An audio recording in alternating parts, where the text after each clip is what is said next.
Have you ever noticed how creepy Victorian photos are?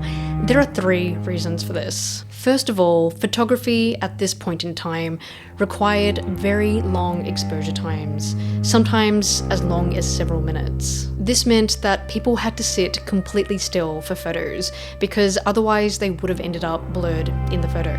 And this is why it is that in Victorian photos, we tend to see rigid poses and blank, expressionless stares. The second reason is, by today's standards, very creepy. Because in those days, photography was so expensive, many families chose to take photos only after the death of a loved one, often children. These photos were to help the family remember. Lastly, there is also what's referred to as Victorian headless photography.